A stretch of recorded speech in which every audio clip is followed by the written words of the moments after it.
Soy el malo por negarme a seguir enviándole dinero a mi papá todos los meses para pagar mis propias deudas, aunque él me eche en cara todo lo que sacrificó por mí cuando era niño. Tengo 28 años y trabajo en el área administrativa de una empresa de logística.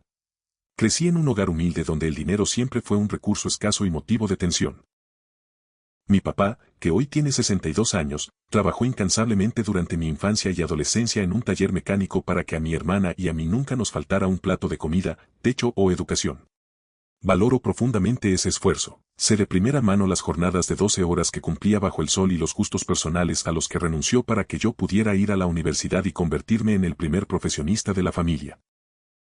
Esa gratitud hacia él siempre estuvo presente en mi vida, pero con el tiempo se convirtió en una carga económica insostenible.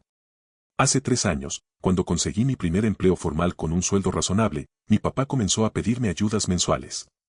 Al principio eran sumas pequeñas, para pagar el recibo de la luz, para comprar medicamentos o para completar la despensa. Con gusto le transfería ese dinero.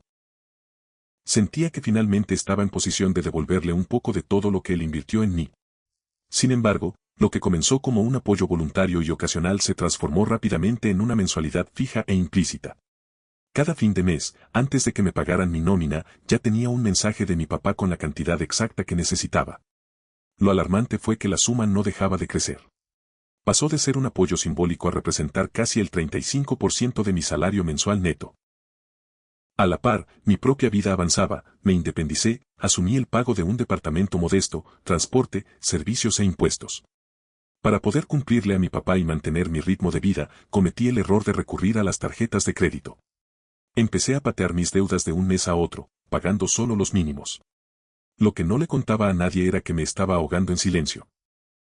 Mientras mi papá recibía su dinero puntualmente, yo vivía a base de sopas instantáneas en los últimos días de la quincena, con la tarjeta de crédito al límite y recibiendo llamadas constantes de despachos de cobranza. La ansiedad no me dejaba dormir. El punto de quiebre ocurrió hace 2 semanas. Revisé mi estado de cuenta consolidado y me di cuenta de que mi deuda acumulada equivalía a casi 8 meses de mi sueldo. Si no destinaba todo mi dinero disponible a saldar los intereses de las tarjetas, caería en un bucle de bancarrota del que no podría salir en años. Junté valor y el domingo pasado fui a comer a casa de mi papá. Durante toda la comida sentí un nudo opresivo en la garganta. Cuando terminamos el café, me armé de coraje y abordé el tema. Papá, necesito hablar contigo de algo importante. A partir del próximo mes no voy a poder seguir enviándote dinero. Mi papá se quedó con la taza suspendida a mitad de camino, mirándome con una mezcla de desconcierto y molestia. ¿De qué hablas? Sabes perfectamente que la pensión del taller no me alcanza para nada. ¿Por qué no vas a poder? Porque estoy endeudado hasta el cuello, papá, le dije con la voz quebrada por la vergüenza. Por estar enviándote dinero que realmente no me sobraba, usé las tarjetas para mis propios gastos básicos. Debo muchísimo dinero y si no me enfoco en pagar mis deudas ahora mismo, me van a embargar o voy a arruinar mi historial crediticio para siempre. Necesito usar mi sueldo para pagar lo que debo. Esperaba un gesto de comprensión o de preocupación por mi estabilidad. En su lugar, la mirada de mi papá se volvió dura, helada. Dejó la taza con fuerza sobre la mesa y se echó hacia atrás en la silla.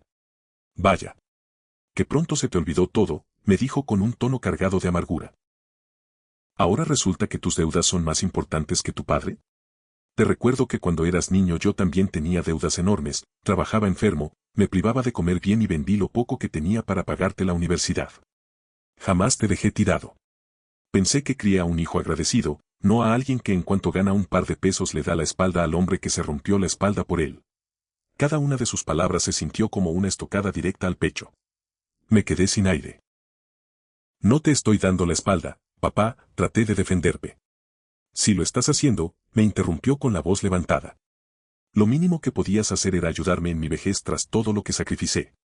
Si prefieres tus comodidades antes que ayudar al hombre que te dio todo, está bien. Quédate con tu dinero, pero no esperes que me quede callado ante tu falta de gratitud. Me levanté de la mesa en silencio y me fui a mi departamento. Llevo 2 semanas sumido en una culpa devastadora. No he podido concentrarme en el trabajo, no he dormido bien y cada vez que miro mi cuenta bancaria me siento como el peor hijo del mundo. Mi hermana me llamó para decirme que mi papá está contando en las reuniones familiares que su hijo el profesionista lo abandonó, lo que ha provocado que varios tíos me envíen mensajes indirectos sobre la importancia de honrar a los padres. Sé que el sacrificio de mi papá en el pasado fue real y gigante. Le debo mi educación y mi vida. Pero también sé que si sigo enviándole dinero, destruiré mi propio futuro financiero antes de cumplir los 30 años. Estoy atrapado en una encrucijada emocional terrible. ¿Soy realmente un mal hijo por ponerle un alto a una deuda emocional que nunca pedí pero que siento que debo? ¿O estoy en mi derecho de priorizar mi supervivencia financiera? Actualización, 2 meses después. Han transcurrido 2 meses desde aquella dura conversación y las cosas han entrado en una fase de tregua dolorosa, pero profundamente esclarecedora. Mantuve mi límite con firmeza a pesar de la culpa. No le envié ni un solo centavo más a mi papá durante estas 8 semanas y utilicé cada peso sobrante para negociar y saldar 2 de mis tarjetas de crédito más críticas. Por primera vez en años, siento que empiezo a respirar a nivel financiero. Sin embargo, el cambio más revelador vino por parte de la familia. Mi hermana mayor, al ver que la ayuda que yo enviaba cesó por completo, decidió sentarse a revisar las finanzas de mi papá para entender por qué la pensión no le alcanzaba. Lo que descubrió nos dejó atónitos a ambos. Mi papá no estaba gastando el dinero en medicinas o despensa básica, sino que llevaba más de un año cubriendo las deudas de juego y los gastos personales de un primo lejano al que siempre ha visto como un protegido. Cuando mi hermana lo confrontó, mi papá no tuvo más remedio que admitirlo. Estaba usando mi esfuerzo y el dinero que a mí me faltaba para subsidiar la irresponsabilidad de alguien más, simplemente porque no sabía decir que no, cargando toda la presión económica sobre mis hombros mediante el chantaje emocional. Ese hallazgo fue el golpe que necesitaba para sacudirme la culpa de encima.